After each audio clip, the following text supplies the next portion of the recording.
Hi guys, this is New Sensei. Many people have been wondering and asking about the target butt material that we use at the club. So today I'll be going through the different targets that we use at the club. Do bear in mind that this is not a DIY guide. If you want to look at how to make your own targets at home, there are many videos you can search up on YouTube. Some of them are more effective than others, some are easier than others. What we have here is a variety of targets that the club has put together using club resources, which you may not have. So let's go. Firstly, a quick mention of how we build our targets and how we mount them. Our club currently uses rolling targets, so we put them on wheels and frames and we roll them out as we need to. These are typically not purchasable.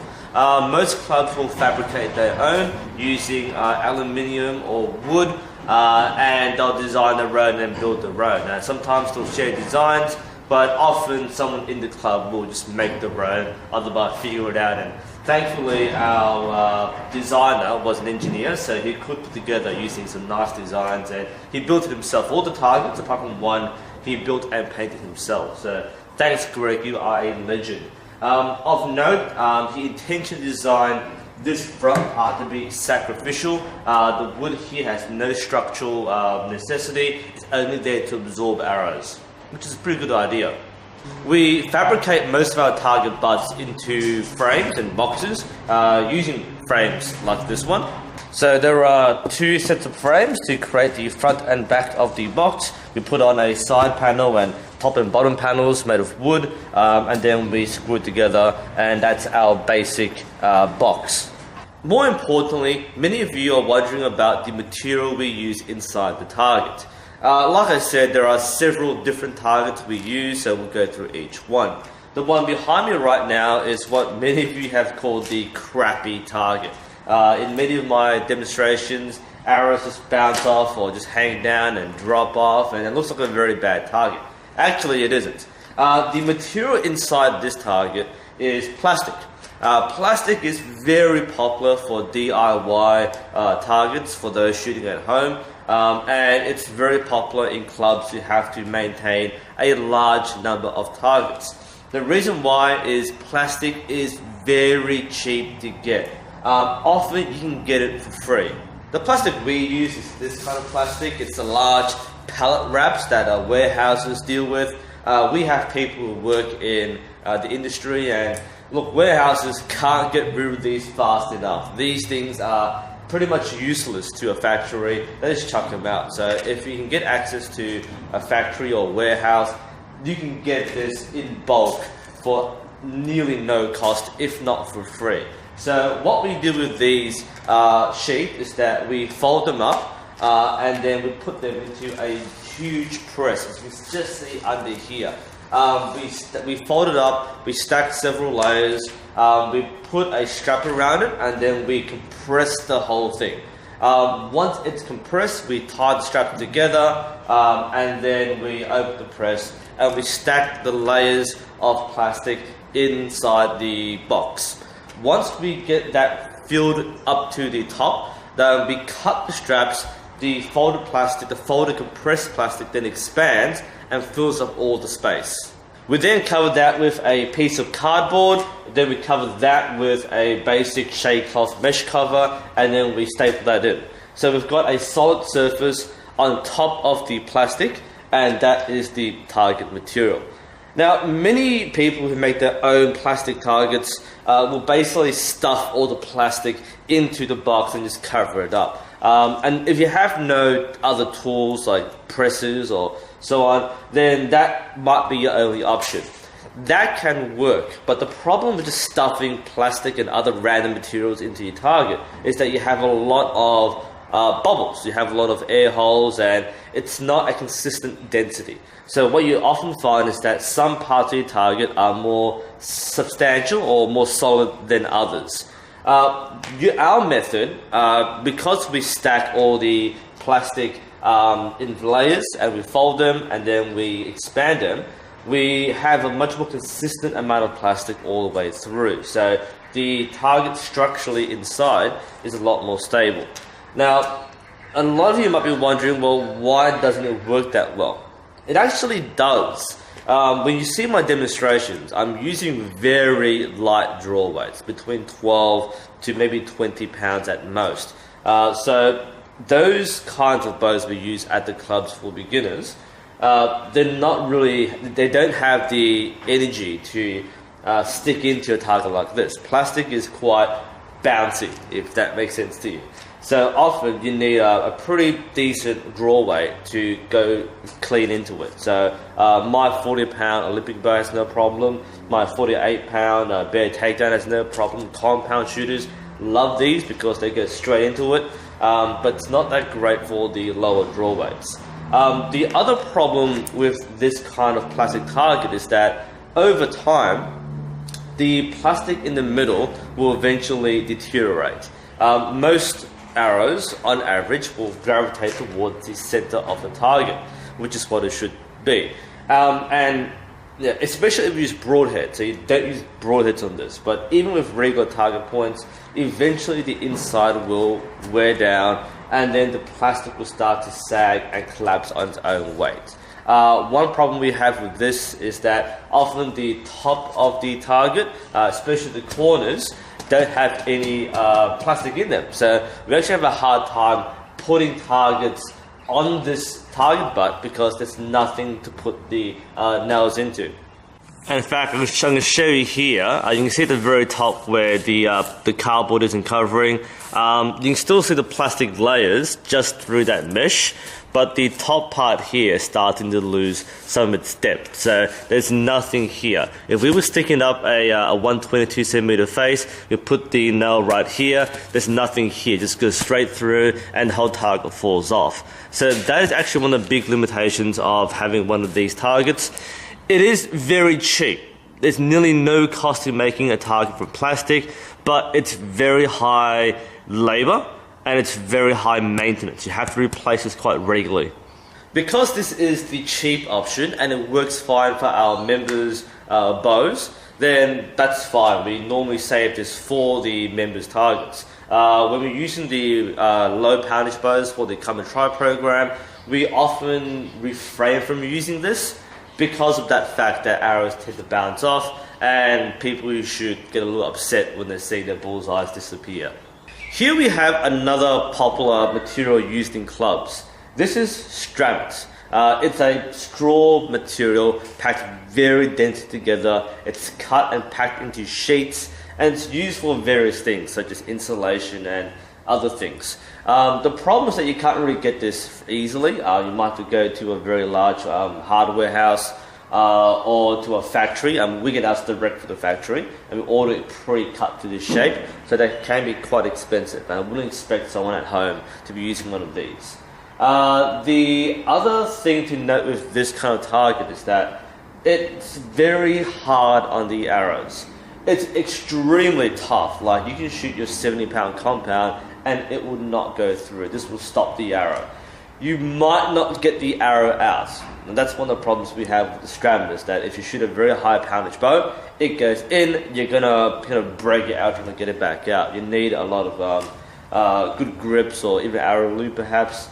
So that's going to be a little hard on the arrows. Additionally, it can be quite abrasive. Your shafts will eventually wear down if you shoot into this consistently. And another thing which people overlook is that when your arrows hit a target, it experiences rapid deceleration, several Gs. I don't know the exact figure, but it's very hard on the arrows.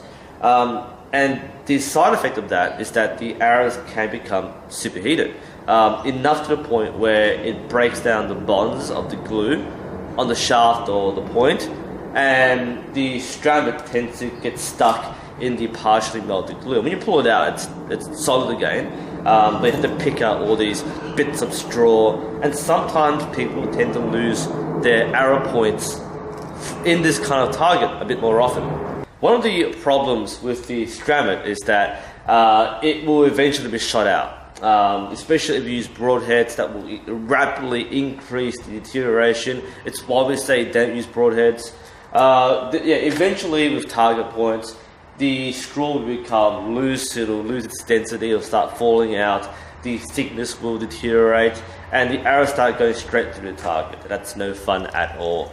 But the advantage of using stranded sheets is that you can rotate the stranded sheet. So the ones in the middle are going to wear out the most because that's where most shots will be landing.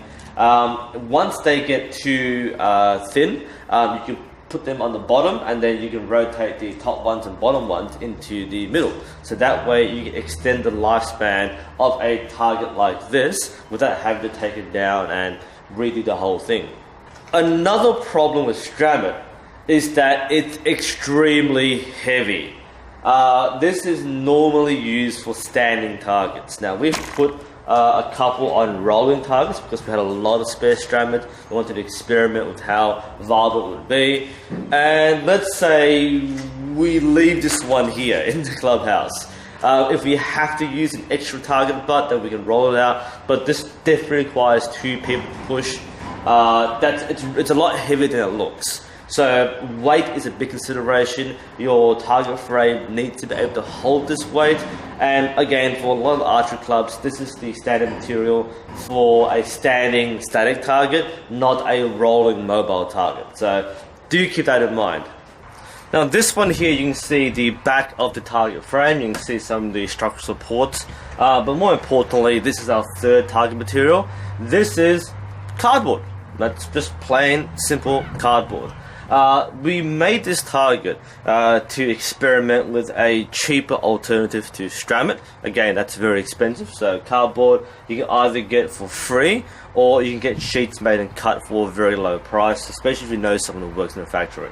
So that was our alternative. We wanted to have that dense layers so that arrows will be stopped quite easily through friction.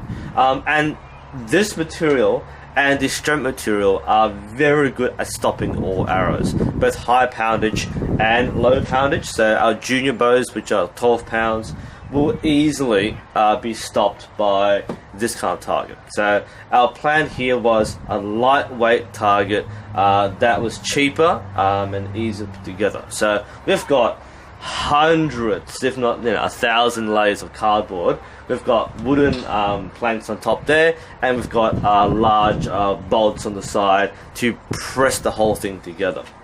Now, does it work? Yes, it was actually a very popular target butt for beginners, mostly because it's very effective. It stops everything, and again, the light bows tend to bounce off the plastic target, so we like using this for our beginners.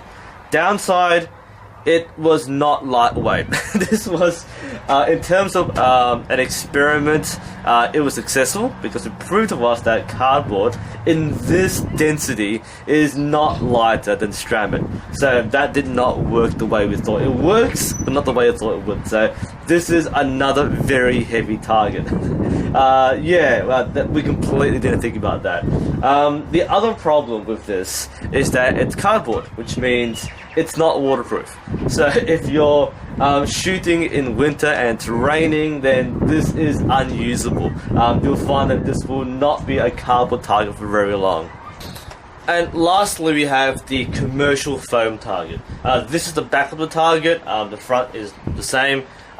This is the most popular choice for a well-resourced club. The foam is extremely effective at stopping the arrows. A lot of targets you get for home, the small box style targets, are made from foam. They last quite a while, they're lightweight, and they are very good at stopping arrows. Again, the friction of the foam just grabs the arrow and it stops it. What makes these commercial targets for clubs different is they're bigger. Obviously, that you're shooting at a large 122cm target, so you need the size to pin targets up. So the entire target butt is made from foam. The black outside is much denser. The inside core is a softer, kind of self-healing foam. So you can shoot this and pull the arrows out quite easily. The outside one is meant to be more durable, but it's kind of hard to get the arrows out. But the idea is, on average, most people and most archers would generally shoot towards the middle. So the idea behind this core is that it's replaceable. So you can shoot this out, and then in our case we just turn it around, we just rotate it, so we use it twice. By the way, this looks a little funny because the original thickness of the target used to be that thickness, but for some reason they've reduced the thickness, and the core that we have here was for the old thickness. So it kind of sticks out a bit, doesn't matter. But this is easy reusable twice over. We've had it for several months and we've used it quite often, and we haven't turned it around yet. It's still a very good target. In fact, I might swing this target around and show you what it looks like at the moment. Just want to note that one of the really cool things about the foam targets is that they're very lightweight. One person can push a foam target by themselves. This is a very big deal for a target club because you need people to volunteer to push things around. The cardboard and the strand, even the plastic ones, need 2 people most of the time, whereas foam can be easily moved in and out with less effort, and that's a very big asset. So here we have the front of the target. That's the central core. It looks like cheese. There's probably thousands of arrows in this or shot through this, and it's still holding up fine. Eventually it may break apart, but before then we always push it out, turn it around, use the other side. I'm pretty sure we can do that. So we haven't replaced it yet.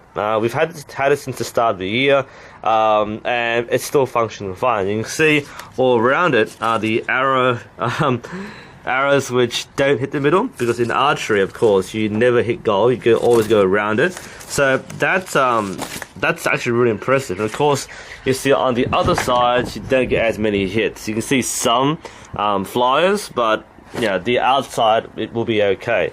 So that's the foam target. It does look like it's taking a lot of damage, but structurally, it's just as good. From what I've heard from a much larger club, they've used these targets for years, and they've never replaced the target butt itself. The core, I think they've replaced several times, but the target butt has been continually used for years. The problem with foam is that it's very expensive. Very expensive. So, one of these target butts will cost several $100s. Now, considering that Stramit will cost us maybe $100 or $2 for a large number of sheets we can reuse, and that cardboard is very cheap and plastic is free, that's why we have a lot of different targets. We try to make use of what we have and figure out what works for us, both in terms of its effectiveness as a target, as well as the cost and value, and how much maintenance that they require. So ideally, we'd move towards foam. But again, money, clubs don't always have a lot of money, and while this is extremely durable and useful for a club, getting like 10 of these or 20 of these is a pretty big blow to your budget, and that will be a consideration. Again, these are the options that we have at the club. We have the resources partly to make these and use these and maintain these. For home shooting, many of these things will not be appropriate. If you want to make your own target at home, again, I recommend you check out some DIY tutorials on making your own targets. I personally use a foam block, which I bought commercially. That's done the job for several years, works fine for me. So if you want to invest in an easy solution, foam blocks are very good to shoot at. They'll last a long time, but they can be a little expensive up front. If you want to DIY, there are lots of options out there that are accessible to you. Anyway, this is New Sensei. Thanks for watching, and I'll see you next time.